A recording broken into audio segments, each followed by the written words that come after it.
What's going on, people? We are Tottenham TV here, and as you can see, I have a smile on my face. I am back from Belgrade, more than alive, live and kicking. I think the football was great, the fans were great.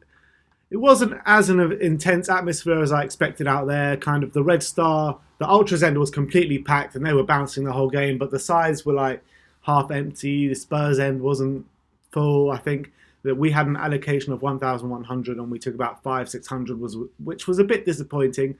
I think a lot of fans were actually scared to go out there with all the history of the place and that kind of stuff with the Red Star fans, blah, blah, blah. But all in all, it was a very safe trip. I didn't feel in danger once. There was a lot of police presence around. They didn't cause any bother to anyone, and didn't hardly saw a Red Star fan the whole trip, to be honest. So all in all, it was a great trip. I had a great time, and I'll definitely go again. So if we get Belgrade again in any of the European competitions, I think you should go, because Belgrade is a really nice city and with some lovely people there as well. So let's get into the player ratings. I'm going for Paulo Gazzaniga. We gave him a 7.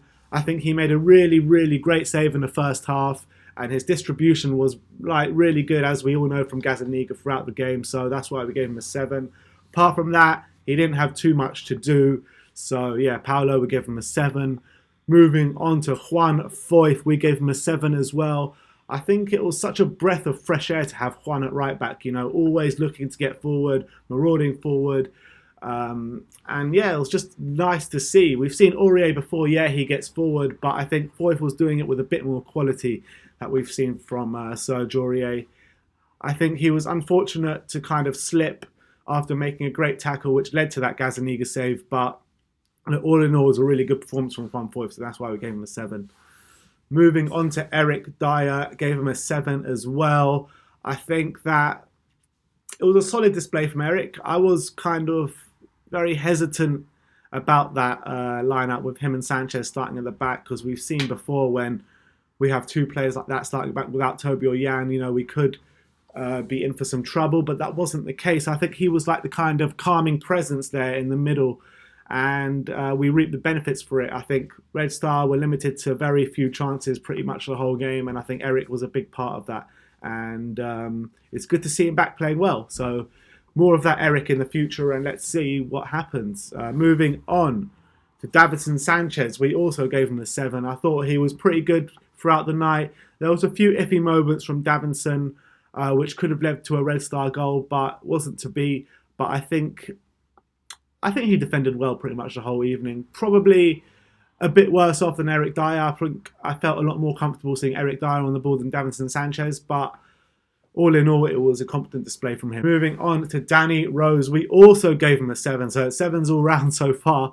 I think he was still a bit sloppy in possession, but having said that, he got up and down pretty well on the left-hand side. Probably his best performance of the season, to be fair. I think I've dug out Danny Rose a lot this season, but I don't have too many complaints of this game. I think he played pretty well. He linked up with Son quite well, and he was getting balls into the box as well, which is the main thing. I think what I've been quite critical of Danny Rose so far this season is his distribution. His passing wasn't great in this game yet again, but I think his crosses into the box were a lot better than previous games, so that's why we gave him a 7. Now, moving on to Tanguy Ndombele, we gave him a 9. What a baller this guy is. He did have some iffy moments, granted, but I thought all in all, he was absolutely sensational. First 15 minutes, you know, he set up Kane with a chance. The thing that I love about this guy, he's always looking to go forward, always looking to beat a man as well. His passing range is absolutely second to none. And what a player we have in our hands. And the main plus about this is Tanguy actually played a lot more minutes than he has. You know, he didn't go off on the 60-minute mark.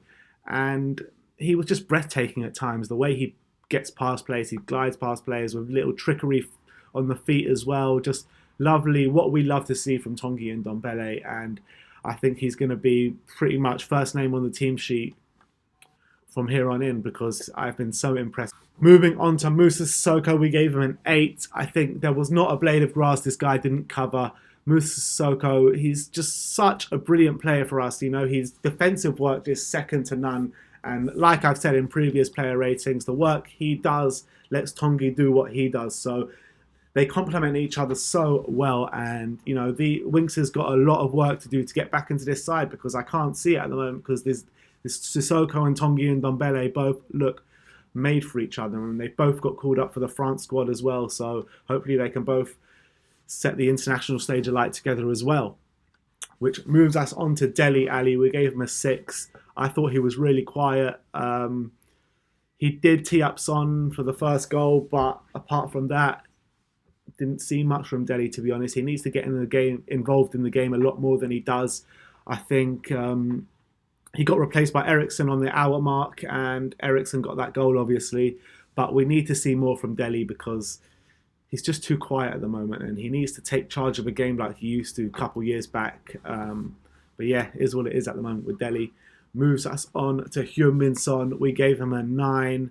Absolutely sensational response to what happened last week. He got sent off after having a hand in dealing with Andre Gomez's horror injury. His first celebration was to say sorry to the man, which just epitomizes really what Son's all about. He was crying his eyes out after seeing the injury to Gomez.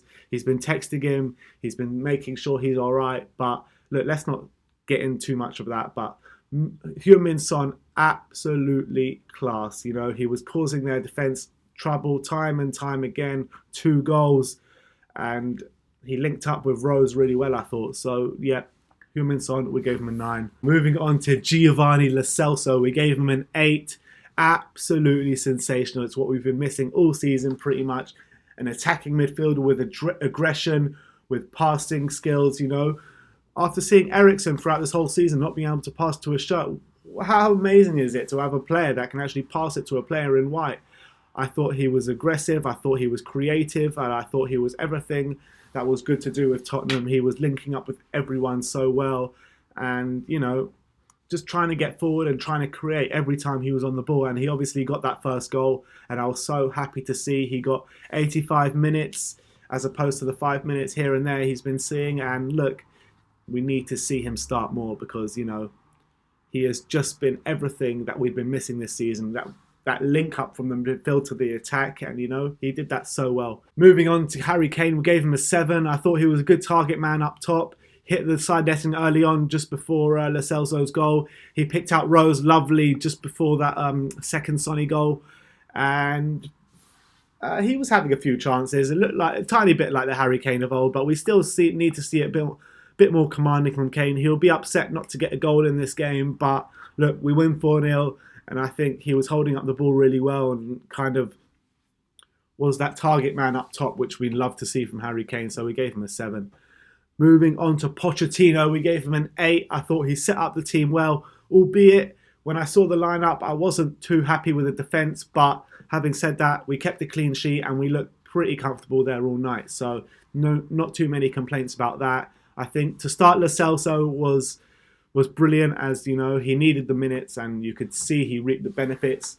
Putting Tanguy and Ndombele on there for a lot longer than he has in the past, which we also reaped the benefits because he was probably our man of the match on the night. I think substitutions, Christian Eriksen come on the hour mark for Dele Alli, and he obviously scored.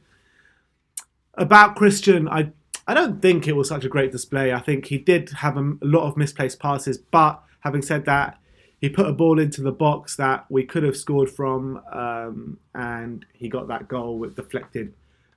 So yeah, not too many complaints from Christian, but I still don't want to see him starting at the moment. We saw Ryan Sessegnon, who got 15 minutes, 10 minutes longer than he saw last time, got the assist for the Eriksen goal, and I thought he looked really sharp, Ryan Sessegnon, getting up and down that left-hand side. He adopted a left winger position and he played really well and he looked sharp. So I want to see him get some more minutes. And Ollie Skip, he come on for Lo Celso in the final 5 minutes with not really much time to have an impact on the game. So that's our player ratings. A lovely 4-0 win out in Belgrade, which will probably see us through to the next round, which we need, I think, 1 more point to qualify. Bayern Munich are travelling to Belgrade in the next round while we have Olympiacos at home. So if Bayern Munich beat Red Star, that's us through. If we beat Olympiacos, that's us through. So I'm quite confident we're going to go through in this group. So like, subscribe and comment and tell us what you think of my player ratings. And as always, come on you Spurs.